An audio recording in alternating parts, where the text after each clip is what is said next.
अहम ने एक वहम पाल रखा है कि सारा कारवां मैंने ही संभाल रखा है, मैंने ही संभाल रखा है।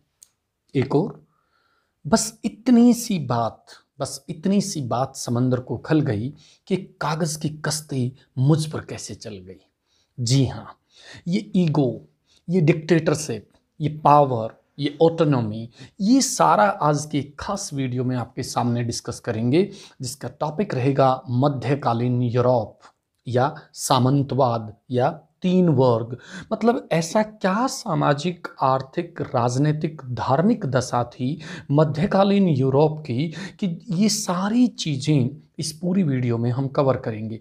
आपको टॉपिक पसंद आए, कंटेंट पसंद आए, आप हैं igniting minds with doctor JP Dalal के साथ, और ये पूरा का पूरा जो एपिसोड रहेगा ये मेडिवल यूरोपियन हिस्ट्री को डेडिकेटेड रहेगा। और दोस्तों, मेडिवल जो हिस्ट्री है यूरोप की, उसमें हम बात करेंगे 9वीं से 16वीं शताब्दी तक। जी हाँ, 801 से और 1500 तक लगभग हम इसमें डिस्कस करेंगे। लगभग 700 साल का इतिहास, और ये भी सामाजिक, आर्थिक, राजनीतिक, धार्मिक परिवर्तन कि किस प्रकार से यूरोप की दिशा और दशा बदलते हैं।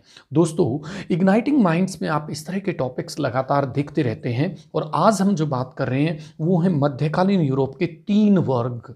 तीन वर्ग ऐसे कौन से थे, थ्री ऑर्डर्स क्या थे, और किस प्रकार से तीन वर्ग ने मध्यकालीन यूरोप में बदलाव लाया। दोस्तों, पूरा मध्यकालीन यूरोप जो है वो थ्री सोसाइटीज, थ्री ऑर्डर्स और three sections of the societies से डोमिनेट होता था।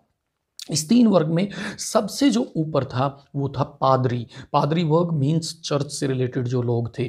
जो पादरी था वो नंबर वन वर्ग पे था, और ये जो सेक्शन था सोसाइटी का, ये सबसे ऊपर सोशल हायरार्की में आता था। जो सामाजिक जो इनकी पीढ़ी थी, सामाजिक जो इनकी सीढ़ी थी, सामाजिक जो इनका स्ट्रक्चर था, उस सामाजिक स्ट्रक्चर में सबसे ऊपर चर्च से जुड़े लोग, पादरी जो प्रीस्ट था, मॉन्क्स थे, नन थे, ये सारे के सारे लोग जो चर्च से जुड़े हुए थे। ये एक स्पेशल टैक्स भी चर्च से लेते थे। बाद में जाके कैथेड्रल नगर भी बनते हैं, स्पेशल सिटीज बनते हैं, जिसे टी टैक्स होता था कि 1/10 ऑफ द टोटल प्रोडक्शन, कि जो टोटल प्रोडक्शन थी उसका 10वां हिस्सा स्पेशल चर्च को जाता था। यहाँ पे जो मंक और नन थे, ये धर्म के प्रचार प्रसार के लिए अपना पूरा जीवन लगा देते थे। अविवाहित रहते थे, बहुत सारे code of conduct, social norms को फॉलो करते थे। दोस्तों, एक बात आप ध्यान से समझ लें, medieval history, be it Asia, be it Africa, be it Europe, be it any part of the world, medieval history was highly dominated by the religion.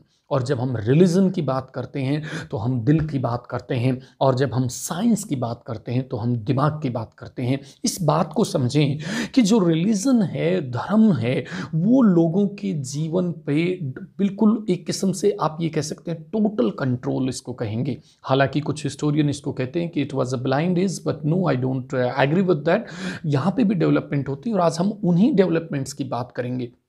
तो जो नंबर वन जो वर्ग था पादरी वर्ग, पादरी वर्ग का पूरा डोमिनेशन, रिलीजन का डोमिनेशन, चर्च का डोमिनेशन, लोगों की सोशल, पॉलिटिकल, इकोनॉमिक इश्यूज पे पूरा का पूरा चर्च का अधिकार। अब नंबर दो जो सोशल हायरार्की में जो ग्रुप था, दूसरा जो वर्ग था वो था अभिजात वर्ग। अभिजात वर्ग means the rich class, means the lords, means जिसे हम इंडिया में जमींदार, लैंड लॉर्ड्स कहते हैं। ऐसे ही लैंड लॉर्ड्स, ऐसे ही बड़े बड़े लॉर्ड ब्रिटेन में, फ्रांस में, यूरोप में होते थे। इनके पास बहुत ज़्यादा पावर थी, सत्ता थी, इनके पास ताकत थी, और अपने एरिया की ये मिनिमम आप एक कह सकते हैं कि एक स्मॉल लेवल के डिक्टेटर थे।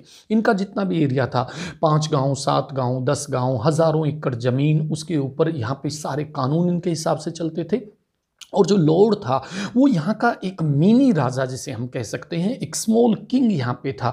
सारी राजनीतिक सत्ता, और दोस्तों जब राजनीतिक पावर आप कहें, या जिसको हम कहें लेजिस्लेटिव पावर्स, एग्जीक्यूटिव पावर और जुडिशरी पावर, जब तीनों पावर सिंगल हैंड्स में आ जाए, इसलिए मेरा ओपनिंग रिमार्क था कि सारी सत्ता, सारी ईगो, सारा सब कुछ इनके हाथ में था। ये लॉर्ड्स सबसे शक्तिशाली थे। राजा के बाद ये मिनी राजा या छोटे राजा अपने आप को मानते थे। इनकी सेफ्टी और सिक्योरिटी के लिए एक विशेष क्लास होती थी जिन्हें नाइट कहा जाता था। दोस्तों, नाइट जो थे इनके सेनापति काइंड के लोग थे, या जो इनकी डिफेंस और सेफ्टी और सिक्योरिटी का काम करते थे। लॉर्ड जो था बड़ी बड़ी जागीर उनकी होती थी, और लॉर्ड एक बहुत बड़े किले नुमा घर में रहता था। जैसे हमारे यहाँ मध्यकाल में नवाबों के या राजाओं के या छोटे राजाओं के या जागीरदारों के किले होते थे, इसी प्रकार से यूरोप में जो लॉर्ड होते थे वो लॉर्ड के अपने जो किले होते थे जिन्हें मेनर कहा जाता था। मेनर हाउस पूरा का पूरा जो उसके ऊपर सत्ता ये सारी की सारी लॉर्ड की थी। उसकी सेफ्टी सिक्योरिटी के लिए मैंने बोला नाइट थे, उसके अपने यहाँ पे प्रोडक्शन एक्टिविटीज़ होती थी, अपने यहाँ पे एक चर्च होती थी, अपने यहाँ पे सारा का सारा रिलीजियस इकोनॉमिक पॉलिटिकल सिस्टम वो उसके कैप्चर में था, वो उसके कंट्रोल में था, वो उसके अंडर कंट्रोल था। दैट्स व्हाई आई सेड कि he was like a mini dictator. He had all the powers. He was from aristocracy. He was from the royal class. He used to be with the in relation with the king. He used to be very powerful in his own area. और जो nights थे वो उनको safety security के साथ साथ दूसरे Lord's को भी सेवा देते थे, लेकिन उनकी जो प्राइम ड्यूटी रहती थी वो अपने ही लॉर्ड के साथ रहती थी। अब जो दोस्तों तीसरा वर्ग था, वो जो तीसरा वर्ग था वो था कृषक, फार्मर।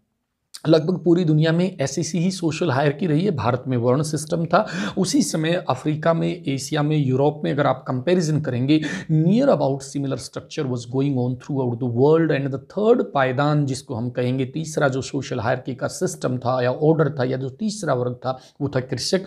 और कृषक दोस्तों दो तरह के थे, एक जो थे फ्री कृषक थे जिनकी अपनी ज़मीन थी, खुद अपनी ज़मीन पर खेती करते थे, तो बॉन्डेड मतलब जो एक लेबर की तरह कार्य करते थे, जो लॉर्ड के खेतों में कार्य करते थे और उसका कुछ हिस्सा उनको मिलता था। इनके पास राजनीतिक अधिकार नहीं होते थे, संवैधानिक अधिकार नहीं होते थे, बहुत ज़्यादा पॉलिटिकल सोशल इकोनॉमिक राइट्स नहीं होते थे। इनको वहाँ के लॉर्ड के कानून का जो है फॉलो करना पड़ता था और इनके पास सत्ता के नाम पे कोई बहुत ज़्यादा चीज़ नहीं होती थी। पर्टिकुलरली जो बॉन्डेड फार्मर्स थे उनकी हालत बहुत ज़्यादा खराब थी। अब हम बात करते हैं दो ऐसे देश जिन्होंने मध्यकाल को क्रॉस करके जो आधुनिक काल में जब प्रवेश करते हैं तो जिन्होंने पूरी दुनिया में इंपीरियलिज्म के माध्यम से एक डोमिनेशन चलाया, एक अधिनायक तंत्र चलाया, एक उपनिवेशवाद को आगे बढ़ाया, मजबूत किया और जिन्होंने अपनी ताकत को गलत कारणों की वजह से गलत देशों में बहुत बार गलत तरीके से भी प्रयोग किया।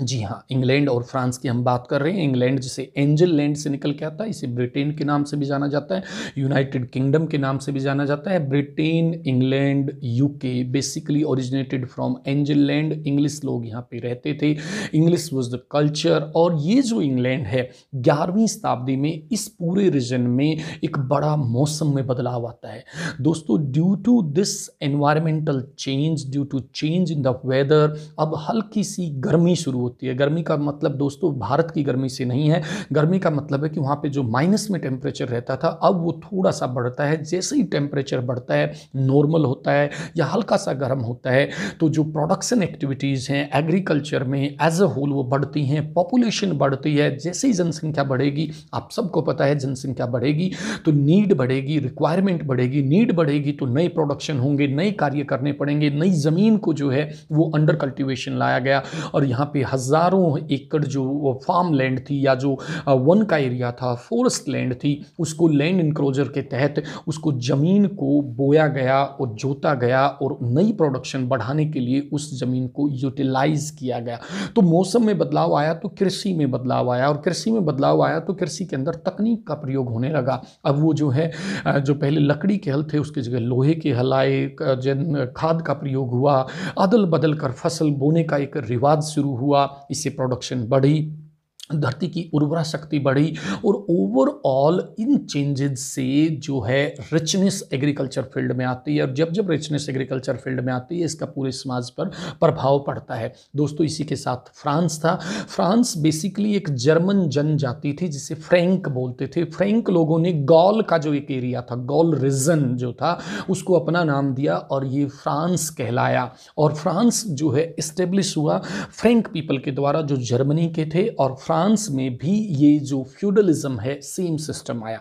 अब हम बात करते हैं सामंतवाद जिसे फ्यूडलिज्म कहा गया। जैसे मैंने कहा कि भारत में भी बड़े बड़े जमींदार लैंडलॉर्ड सिस्टम था, इसी तरह से यूरोप में इसे सामंतवाद के नाम से जाना गया। दोस्तों सामंतवाद जो वर्ड है वो इंग्लिश के फ्यूडलिज्म से निकलता है। फ्यूडलिज्म जो है इंग्लिश के फ्यूड वर्ड से निकलता है, लेकिन ये बेसिकली जर्मन वर्ड है।